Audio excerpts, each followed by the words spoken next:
Muy buenas tardes, amigos televidentes. Le damos la bienvenida nueva vez a su programa Actualidad Fiscal, Tecnológica y Financiera. En la tarde de hoy tenemos la participación del decano de la Facultad de Ciencias Económicas y Sociales, el colega doctor Antonio Siriaco, quien estará compartiendo con nosotros todo lo relacionado con lo que es la economía internacional y local. Buenas tardes, Siriaco. Buenas tardes, Nicolás. Para mí es un placer compartir no solamente con un maestro, sino también con un amigo. Claro que sí. No, y agradecemos, Siriaco, cada vez que solicitamos de tu presencia para que ilustre a nuestra audiencia, tú siempre estás presto para ello. Siriaco, ¿cómo va la economía al día de hoy, a nivel mundial y local? Tú sabes, Nicolás, y el público televidente, que el año 2023 es un año donde hay un proceso de desaceleración de la economía mundial. Y cuando uno observa los grandes bloques que son impulsores del crecimiento económico, por ejemplo, la economía norteamericana, que aún todavía es la economía más grande del mundo, de mayor peso, va a tener un crecimiento posiblemente este año menor del 1%, 0.7%, cuando el año pasado tuvo un crecimiento por encima del 2%, 2.5%, incluso cercano a un 3%. Y la economía china, que para este año había una estimación de 5.6, posiblemente termine con un crecimiento de alrededor del 4.4.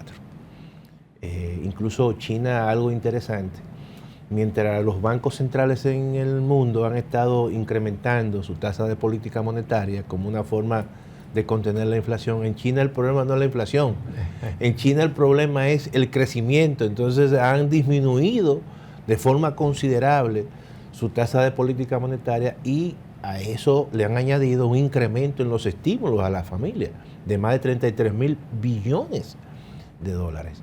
Entonces, eso indica que la economía china ha perdido fuerza y posiblemente este año termine con un crecimiento de 4.4.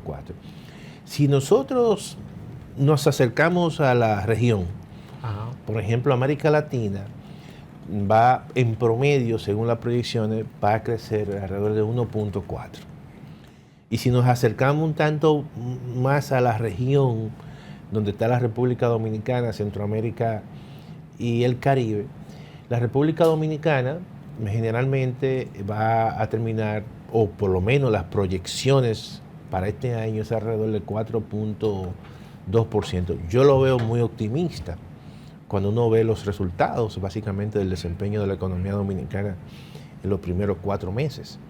Pero hasta ahora, a principios de años, incluso aún haciendo las correcciones, es que la economía dominicana puede terminar este año con 4.2%. Es un crecimiento que está muy por encima del crecimiento promedio de América Latina. Yo creo que ese porcentaje de crecimiento tendrá que ser revisado porque cuando tú analizas la información del Banco Central y observas que el Banco Central en los primeros 4 meses, el IMAE te indica que ha crecido 1.2 en promedio y tú haces proyecciones para todo el semestre, desde enero hasta junio, posiblemente la economía dominicana termine creciendo en este primer semestre 1.3. Ahora, para la economía dominicana terminar creciendo este año en 4.2, que fue la meta que se estableció el gobierno, el Banco Central y las autoridades macroeconómicas, tiene que crecer para alcanzar esa meta en la segunda mitad del año 7.2%.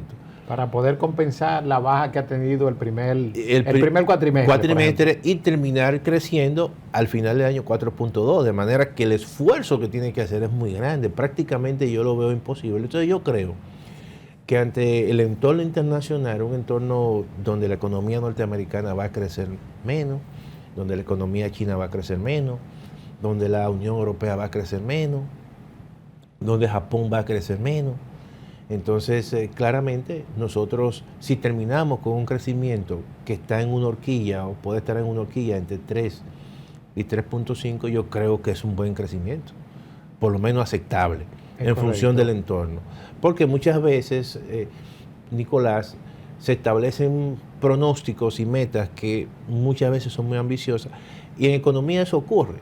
En el primer momento, en el primer periodo, tú observas que hay toda una especie de proyecciones, pero que en la medida que va pasando el tiempo, hay situaciones que tú no la prevés, y por lo tanto tú tienes que ir haciendo correcciones. Por lo tanto, yo, desde mi punto de vista, si la economía termina con un crecimiento entre 3 y 3.5, yo creo que es un crecimiento. Sería un buen crecimiento. Un buen crecimiento. Siriaco, ¿cómo podemos interpretar que los organismos internacionales han estado estableciendo que Rusia, a pesar de lo que son las restricciones que se le han puesto tanto a Europa como a Estados Unidos, su economía creció, ha estado creciendo? ¿Qué lectura le damos a eso? No, yo creo que lo que ha habido en el caso de Rusia es una especie de alianza con economías como China y economías como la India, que en cierta manera estamos hablando de dos economías emergentes bastante fuertes.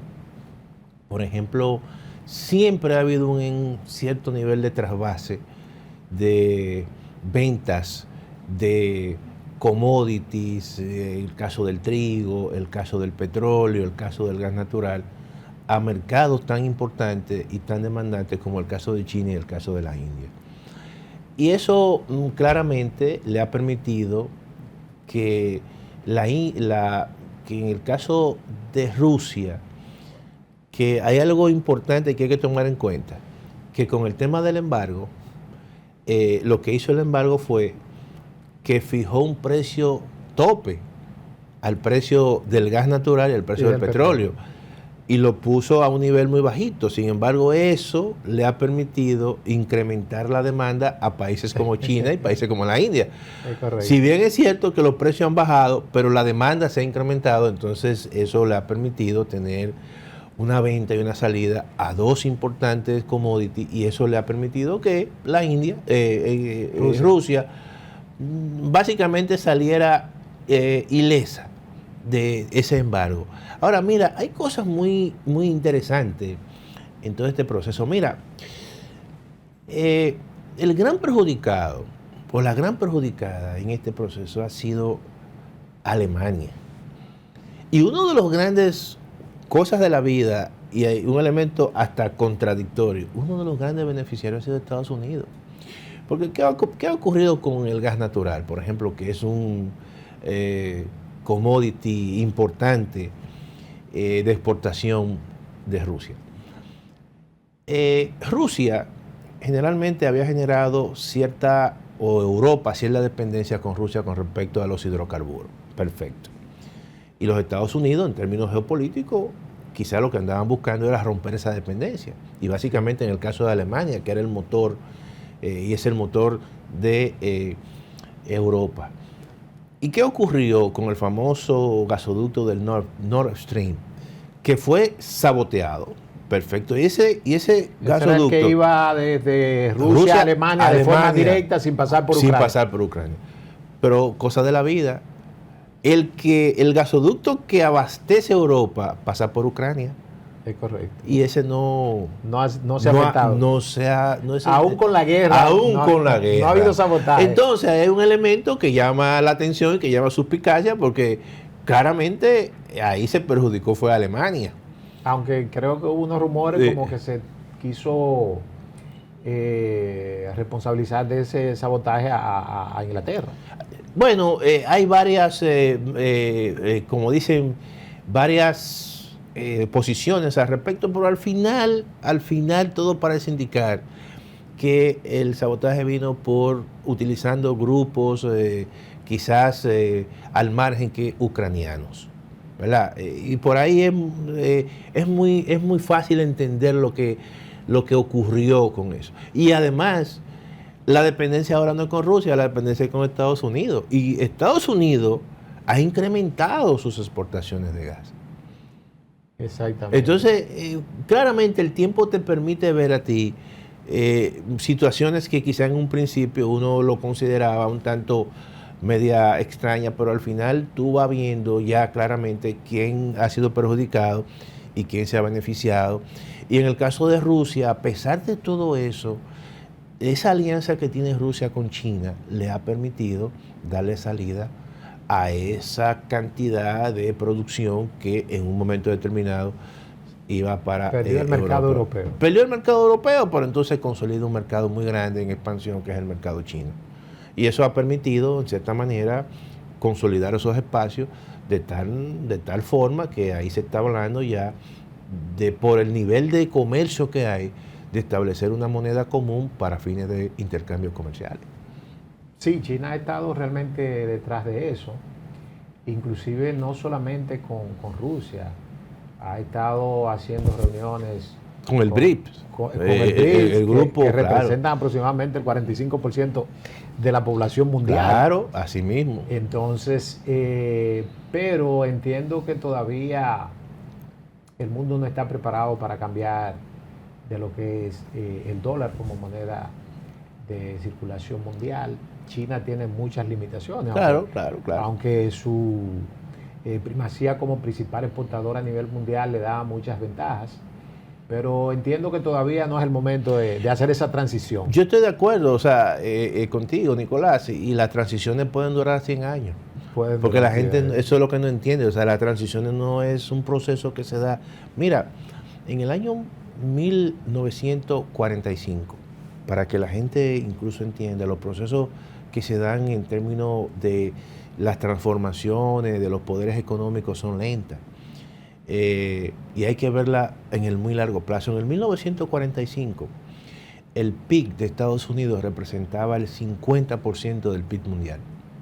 En el 1945, y era lógico porque ya se salió de una guerra, de la Segunda Guerra Mundial, y una recomposición del orden económico mundial. No, y que estuvieron involucrados quizás los principales países europeos. Excepto Estados Unidos. Excepto Estados Unidos. Y ellos salieron fortalecidos. Hoy en día ya el PIB de Estados Unidos no representa, estamos hablando de más de 60 años. Es correcto. Y ya no representa el 50%, representa una cuarta parte, el 25%. Fíjate.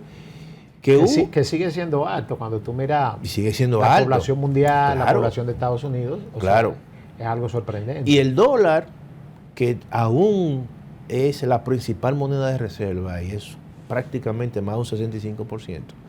Y el yuan, a pesar de todo el peso que China ha tenido y tiene, apenas representa el 5%. De las transacciones. Claro, a nivel internacional, por lo tanto, todavía hay un espacio muy grande. Estados Unidos es una potencia, la primera potencia del mundo. Todas las transacciones y los mecanismos de intercambios financieros se hacen sobre la base del dólar. Las bolsas de valores se hacen sobre la base del dólar. Los mercados de commodities. Los mercados de commodities. Que es lo que mueve realmente las economías. Eso no es de un día para otro.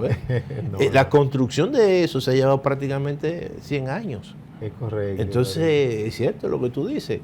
Yo creo que sí, China ha avanzado. China le ha quitado una parte importante del comercio de Estados Unidos, del comercio, pero en términos de las transacciones financieras, que en unos el dólar todavía 5 años pudiera sobrepasar a Estados Unidos como la principal economía. En términos de la producción de bienes y servicios, del PIB. Es correcto. Pero los mecanismos todavía financieros, básicamente, y los mecanismos de pagos e intercambios. No, y sobre todo el control que tiene el gobierno sobre la economía, Siriaco. Claro. Principalmente sobre esa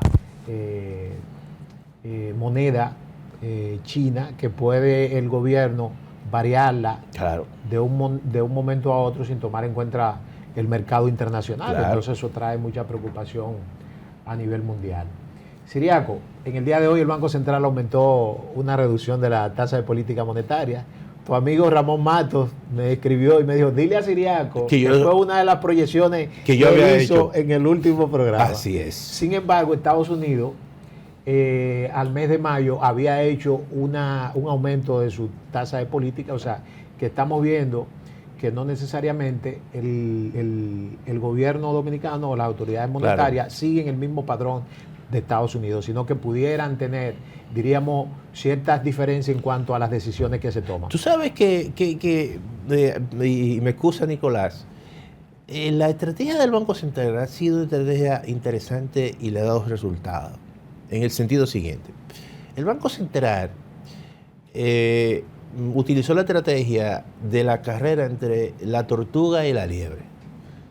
La liebre avanzó muy rápido, y lo que quiero decir que el Banco Central utilizó una política monetaria y su